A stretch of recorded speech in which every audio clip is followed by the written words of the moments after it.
شروع اللہ کا نام لے کر جو بڑا مہربان نہایت رحم والا ہے۔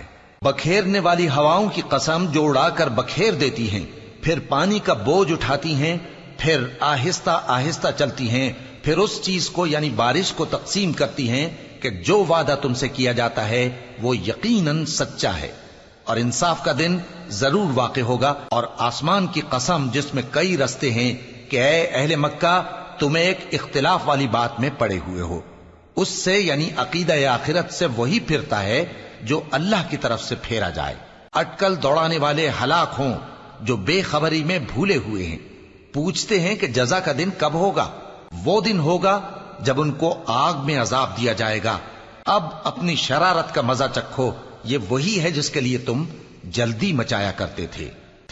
بے شک پرہیزگار بہشتوں اور چشموں میں ہوں گے، اور جو نعمتیں ان کا پروردگار انہیں دیتا ہوگا انہیں لے رہے ہوں گے۔ بے شک وہ اس سے پہلے نیکیاں کرتے تھے، رات کے تھوڑے سے حصے میں سوتے تھے اور صبح کے اوقات میں بخشش مانگا کرتے تھے، اور ان کے مال میں مانگنے والوں اور نہ مانگنے والوں دونوں کا حق ہوتا ہے۔ اور یقین کرنے والوں کے لیے زمین میں بہت سی نشانیاں ہیں اور خود تمہاری جانوں میں، تو کیا تم دیکھتے نہیں؟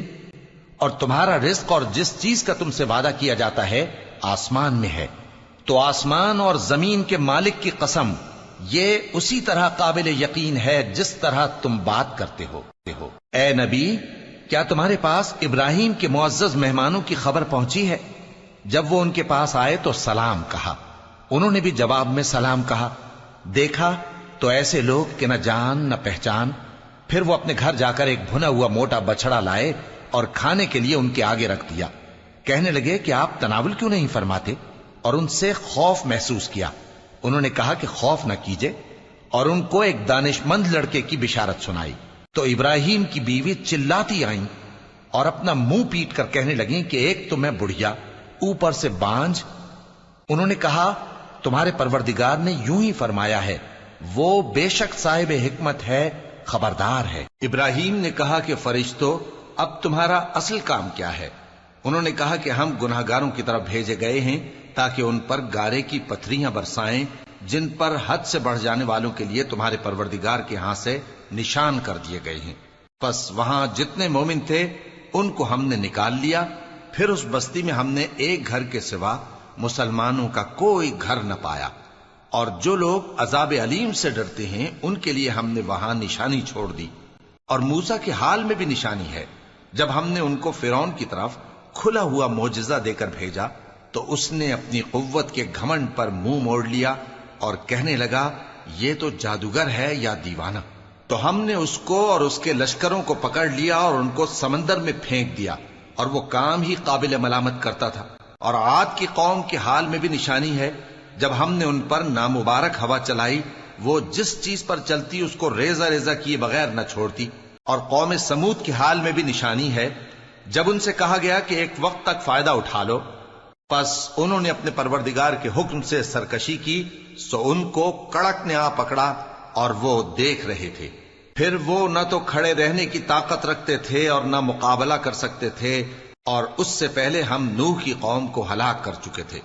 بے شک وہ نافرمان لوگ تھے۔ اور آسمان کو ہم ہی نے اپنی قدرت سے بنایا، اور ہم کو ہر طرح کی قدرت ہے، اور زمین کو ہم ہی نے بچھایا، تو دیکھو ہم کیا خوب بچھانے والے ہیں۔ اور ہر چیز کے ہم نے دو دو جوڑے بنائے تاکہ تم نصیحت حاصل کرو۔ تو تم لوگ اللہ کی طرف دوڑ چلو، میں اس کی طرف سے تم کو صاف صاف خبردار کرنے والا ہوں۔ اور اللہ کے ساتھ کسی اور کو معبود نہ بناؤ، میں اس کی طرف سے تم کو صاف صاف خبردار کرنے والا ہوں۔